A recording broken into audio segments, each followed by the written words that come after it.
representa una importante parte de mi cartera y encima yo no estoy en la gestión de la empresa, ¿por qué tendría que estar tan atento a esta situación?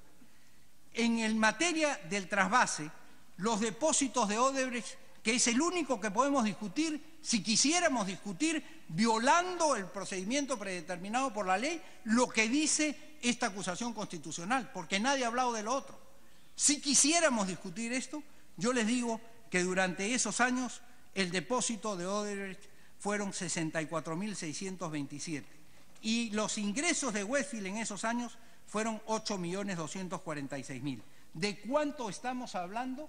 Del 0.7%, o sea, del 7 por 1000. Nadie puede decir que alguien que encima no está en la gestión de la empresa tiene que estar súper atento al 0.7% de los ingresos que le han entrado como dividendos sin hacer nada, porque él no ha gestado. El que tiene dividendos, ustedes deben de tener acciones todos en alguna empresa, por muy pequeña que sea, pero yo espero que ahora que están en el Congreso no las están gestionando. Pero a fin de año viene el gerente y le dice: de las actividades que hemos tenido, acá está el depósito, y se los deposita en su cuenta. Ustedes no preguntan, no lo gestionaron. Ese hecho resulta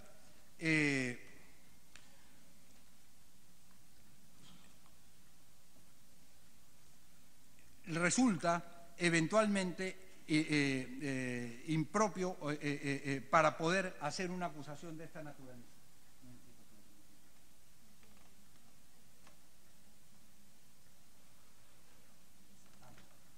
Porque cuando llegan, y me apuntan los miembros de mi estudio, cuando llegan las utilidades, uno no sabe de dónde llegan las utilidades de la empresa. Le llegan las utilidades y uno las incorpora a su patrimonio. Y eso es lo que hizo Pedro Pablo Kuczynski y las declaró. A ver, vamos a ver. Otro tema que se ha discutido acá es que no se le puede creer al presidente de la República cuando dice que había una muralla y que él no sabía lo que hacían las otras personas. Eso es moneda corriente en el mercado financiero, moneda común en este tipo de actividades. Pues muy bien,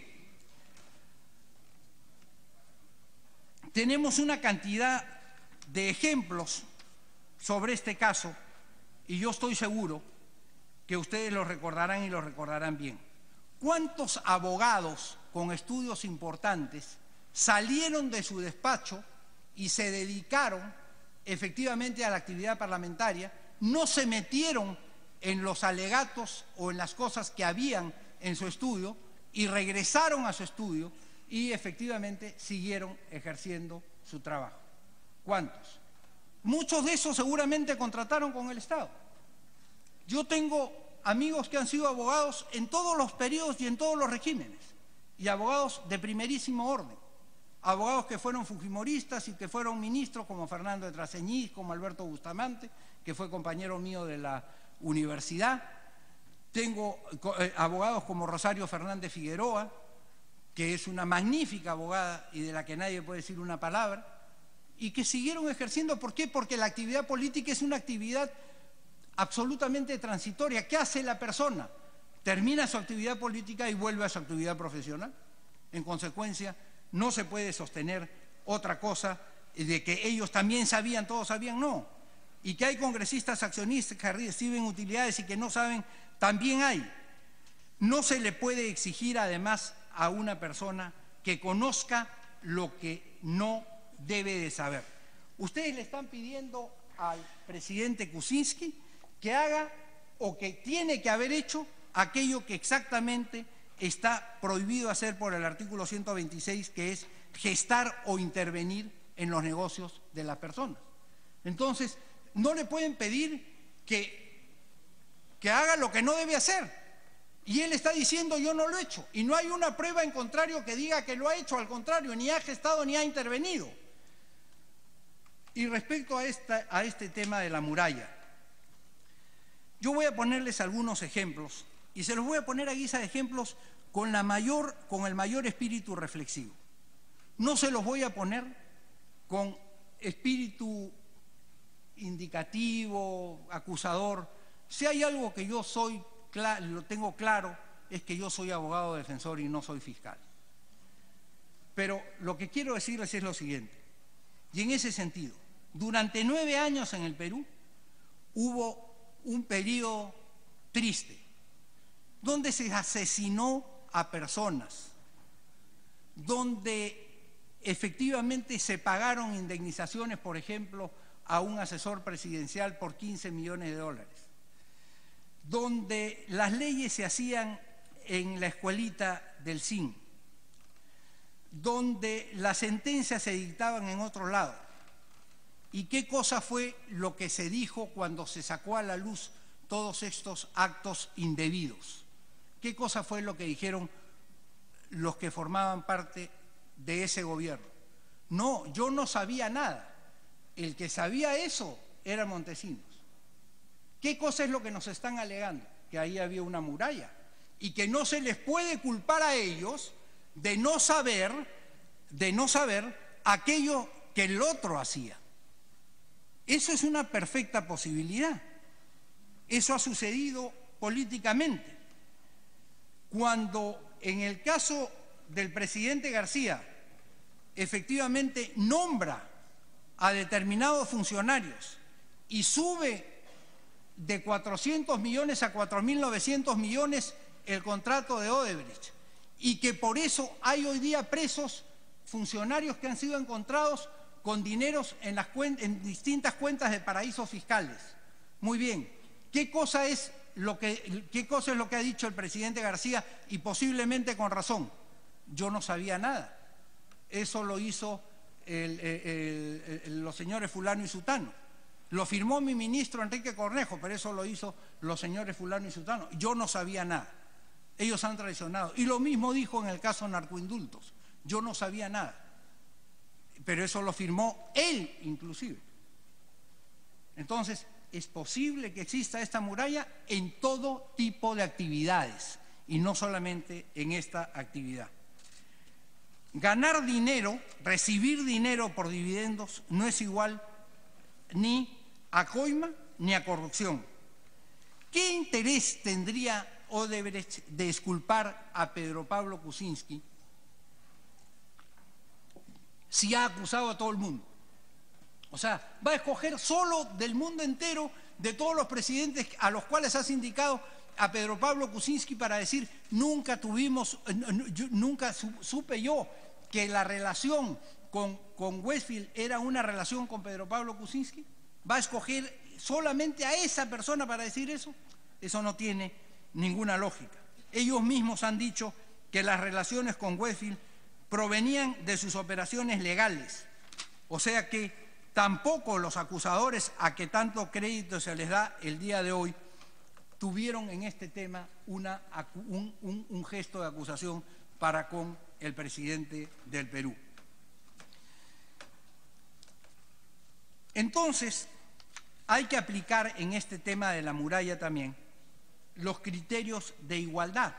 Si la muralla vale para unos, para que no supieran lo que pasó durante esos 9 años donde se cometió tal cantidad de atrocidades, entonces, ¿por qué no va a valer para otros en un caso mucho más pequeño que no tiene ni siquiera parangón con todo lo que pasó? El principio de igualdad ante la ley es un principio fundamental del derecho y de la vida de los seres humanos. Yo les invoco a que ustedes utilicen ese parámetro de igualdad y que efectivamente entiendan que no hay lugar ni espacio para las hipérboles en un juicio de incapacidad moral.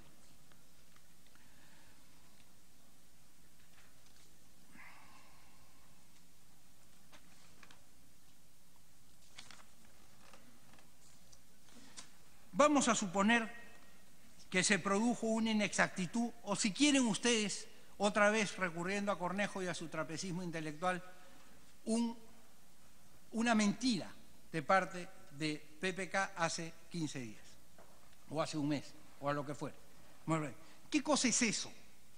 Eso es un pecado venial, porque si estamos refiriéndonos a la mentira, estamos refiriéndonos al pecado venial. Si estamos refiriéndonos a que el señor se enriqueció con esos contratos, vamos a discutirlo en la comisión que corresponde y después volvemos, una vez que estemos seguros de que eso sucedió así. Pero si solamente estamos discutiendo sobre que mintió, ese es un pecado venial. Y los que son católicos como yo o cristianos como yo, ¿un pecado venial lo podemos convertir en un sacrilegio? Ese es el tema, porque lo que ustedes están diciendo es que aquí se ha producido un sacrilegio contra la República y que en consecuencia merece irse al 10º infierno de Dante. Y eso, como dicen, ¿no es verdad? Tampoco, pues, ¿no? No. Entonces, ese es el caso. Ese es el caso. Estoy, señor presidente, tratando de acortar y por eso estoy sacando hojas rápidamente para no agotar la paciencia de los señores parlamentarios. Se ha dicho que ha habido 3 casos en los cuales se ha discutido la incapacidad moral en la historia del Perú. Y ya los estudiosos, entre ellos García Chávarri, han demostrado que eso no es verdad, que ha habido un solo caso. Y ese caso se produjo después de que esa persona que ejercía el poder se fue del país. Y en consecuencia una vacancia rapidísima podía ser aconsejable en ese momento. ¿Por qué? Porque en el Perú había una situación de anarquía, de acefalía del poder. Y en consecuencia no se podía esperar, porque no se puede dejar al país en la anarquía. Entonces podría tener sentido que en ese momento se hubiera tomado una determinación de inmediato. Pero hoy día no pasa eso. Hoy día hay un presidente en ejercicio, hay un parlamento en funciones, hay 2 vicepresidentes que están acá presentes, por cierto, esperando que ustedes no cometan una situación indebida y que en consecuencia dejemos al Perú en una situación más difícil todavía de la que en este momento está puesto solo por el hecho de esta discusión. Entonces, no es verdad que hayan habido 3 casos de incapacidad moral. Si incapacidad moral es lo que se dice del señor Kuczynski, ¿cuánta incapacidad moral hay en todos quienes presentaron una mentira por escrito en su hoja de vida para ser elegidos al Congreso? ¿Cuánta? ¿Y ustedes los van a mandar también al 10º infierno de Dante? Porque gracias a eso fueron elegidos parlamentarios, porque posiblemente la gente ha pensado, Pedro López, mira, tiene estudios de Derecho en la Universidad Alas Peruanas y maestría en la Católica, caramba, qué bien, este es un tipo preparado, yo voy a votar por él. Muy bien, sin embargo, no fue cierto, no interesa. La verdad del tema, y yo, en fin, no estoy aquí para darles consejos a nadie, pero ese es un tema que debería de ser verdaderamente revisado, ese tema de la hoja de vida. Verdaderamente revisado. Porque al final de cuentas, ese no es el caso. Pero se les pasó, no se dieron cuenta y pusieron que habían llegado hasta estudios universitarios cuando se quedaron en 2º año. Y después viene el jurado y le dice, no, mintieron. Y al fiscal, para que los denuncie por delito por falsedad pública. ¿Ustedes merecen eso por ese hecho? ¿Ese es el caso? Este es un caso mucho menor. Es una expresión oral del presidente de la República. Hay que aplicar los criterios que también son del derecho constitucional de proporcionalidad y razonabilidad. Proporcionalidad. Eso sucede en cualquier parte en donde alguien juzga. ¿No es verdad? Hasta en un árbitro de fútbol. Si a alguien lo empuja a un jugador en la disputa de la pelota, no lo expulsa, cobra foul, le llama la atención, ni siquiera le saca la tarjeta amarilla. ¿Qué es lo que está haciendo? Está ejerciendo la proporcionalidad, está ejerciendo la razonabilidad. Y eso es lo que ustedes tienen que hacer ahora. Y eso a ustedes los convoco a que hagan en este Parlamento, en este caso. ¿Cuáles son las consecuencias que nos deja eventualmente una vacancia? Nos deja un caos, nos deja un desorden. Ya el país está viviendo una zozobra por el solo hecho de que estemos debatiendo acá este tema. está viviendo una zozobra y todos nosotros lo sabemos porque somos gente que está en la actividad pública. ¿Qué va a venir luego? ¿Se va a paralizar el país? ¿Cuántos meses vamos a quedar paralizados? Van a tener que venir elecciones generales. Van a tener que entrar ustedes en campaña. Todos. Y entonces, después de que entren en campaña, ¿cuántos meses dura la campaña? Y las campañas son alteradoras de la tranquilidad. ¿Por qué? Porque cuando hay campaña, siempre se tienden los candidatos a distanciar unos de otros para que el pueblo distinga entre un caso y otro caso. Cuando estamos en época normal, al contrario, y eso me ha pasado a mí con muchos parlamentarios, primero cuando fui diputado y luego cuando fui senador. Después de la campaña nos uníamos y decíamos, bueno, pasó la campaña, vamos a tratar de construir, y nos poníamos de acuerdo en hacer leyes. Entonces, las campañas siempre son alteradoras. Entonces, vamos a meter al país en otra alteración. Venimos creciendo a pesar de todos estos problemas, de todas estas discusiones, de todos estos debates, de todo lo que ha pasado en los últimos años. Venimos creciendo desde que se restableció la democracia. ¿Qué queremos ahora entonces? ¿Inseguridad? ¿Qué queremos entonces? ¿Otra vez que el Perú vuelva a tener menos recursos económicos para que la gente tenga que volver no sé, a rascar la olla? Hay un tema que es fundamental. En el derecho constitucional y especialmente en la política, en el derecho político, hay que estar siempre atento a las consecuencias. Los abogados podríamos decir fiat justitia et pereat mundi, como dice y recuerda siempre mi querido y gran tribuno Javier Vallerriestra. ¿Qué dice? Hágase la justicia y que se caiga el mundo no me importa. El problema es, aquí ni se haría justicia, pero se caería el mundo. O sea, ustedes estarían haciendo injusticia y haciendo que el mundo se caiga. Es decir, las dos de las peores cosas. Porque hay que tener siempre consecuencialismo. En el derecho político siempre hay que tener consecuencialismo. Y ese consecuencialismo es fundamental en su determinación el día de hoy. ¿Qué va a quedar después del voto de hoy? ¿Un desorden de los 1000 diablos? ¿Una zozobra en el Perú? ¿El engrandecimiento de los enconos? Yo naturalmente espero que eso no suceda. No aprieten el botón rojo de la guerra nuclear, no sirve, no vale. Hay que tener mucho cuidado por mucho poder que se tenga en cómo éste se administra, porque los efectos pueden ser muy malos para la nación. Y yo espero que ustedes no lo metan al Perú en esa situación, sobre todo como consecuencia de un juicio que no es el que corresponde y que en consecuencia han violado el procedimiento predeterminado por la ley y además el debido proceso. Además, que por sí solo serían suficientes para anular todo. Pero no estamos discutiendo eso. Estamos discutiendo en términos políticos. Estamos conversando en términos políticos en este punto.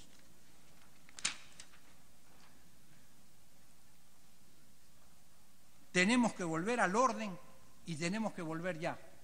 Yo espero que esta tarde, cuando ustedes voten, y también parece apresurado este procedimiento, pero no importa si votan, voten a favor de la tranquilidad para el Perú.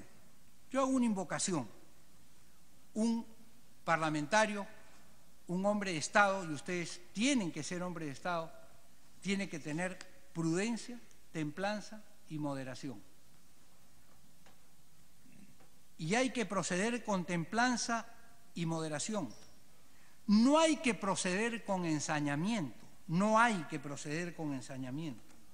Menos con ensañamiento con una persona que a los años que tenía se planteó como candidato para servir al país durante toda esta época. No hay que ensañarse con esa persona. No hay que ceder a la tentación de notoriedad. Roberto Ramírez del Villar, que se sentaba junto a mí en el lado de atrás de esa bancada, siempre me decía, cuando fui diputado a los 33 años, ya hace muchísimo, ¿no es verdad? me decía, distingue siempre entre el notorio y el notable. Claro, si nosotros hacemos tal cosa, mañana vamos a salir en todos los titulares, seremos notorios, pero nunca seremos notables. Y yo lo que aspiro para el Congreso de mi República es que ustedes sean notables. Yo lo que aspiro para mi Congreso del país es que ustedes trasciendan la vanidad del poder que es tan grande, y los políticos lo sabemos, que trasciendan eso y que en consecuencia efectivamente vayan renunciando a la notoriedad para llevar la tarea del pueblo y evitar las exageraciones, para evitar los ensañamientos, para evitar las zozobras que se le puede dar al país. Les invoco coraje. Les invoco coraje sobre todo a aquellos que originalmente pensaron hay que vacar al presidente de la República por esto. Porque hay que tener coraje para cambiar a veces. Porque hay que darse cuenta de que uno pudo proceder por el calor de la política.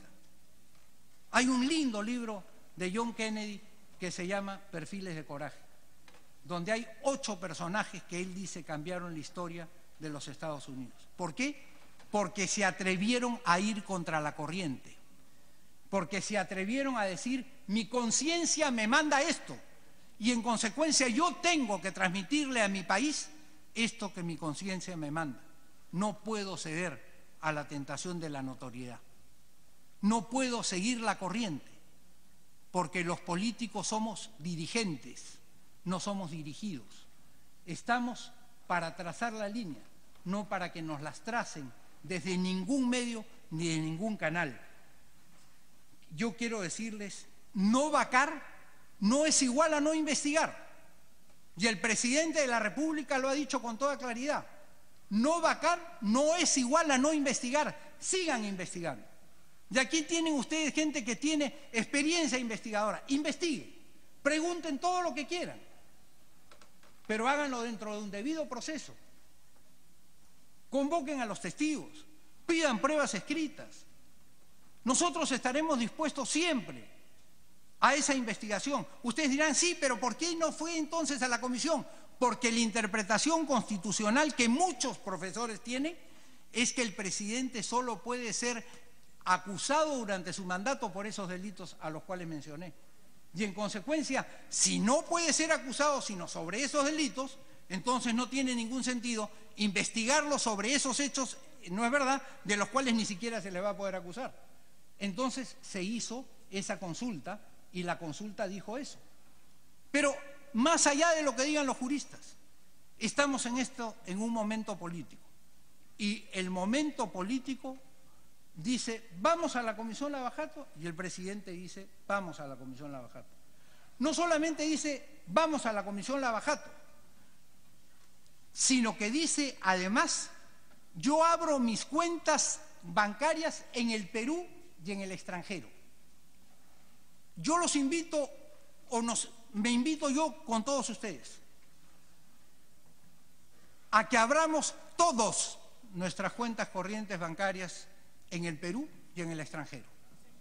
El que actúa políticamente y que cree que puede tirar la primera piedra, entonces que abra sus cuentas y que diga, efectivamente yo hago eso. ¿Yo le debo plata al Estado de mala manera? ¿No le he pagado lo que le debo, ya sea un sol o 500 millones? Muy bien, enséñame tus cuentas, enséñame tus deudas. Muy bien, este presidente está diciendo, yo abro mis cuentas. Investiguen, pero no lo vaquen ahorita. Si después de ese procedimiento, Marco, ustedes llegan a la conclusión de que este hombre es culpable, crucifíquenlo, pero no lo crucifiquen antes. Y yo se los pido a ustedes especialmente, porque aquí tenemos que seguir este hermoso discurso de Burke, que era diputado del Congreso inglés. El Parlamento no es un congreso de embajadores que defienden intereses distintos y hostiles, intereses que cada uno de sus miembros debe sostener como agente y abogado contra otros agentes y abogados, sino una asamblea deliberante de una nación con un solo interés, el de la totalidad, donde deben de guiar no los intereses y prejuicios locales, sino el bien general que resulta de la razón general del todo. Elegís un diputado, y esto cabe para cada uno de ustedes y para cada una de sus circunscripciones y para cada uno de sus partidos. Elegís un diputado, pero cuando lo habéis escogido, no es ya el diputado por Bristol, no es el diputado por Norwich, no es el diputado por Norfolk, no es el diputado por Sussex, es el diputado de la República, el diputado de la Nación, y en consecuencia tampoco es el diputado ni del Partido Aprista, ni de Acción Popular, ni de la izquierda, la Nueva Izquierda o el Nuevo Perú, ni del Frente Amplio, ni de Alianza para el Progreso,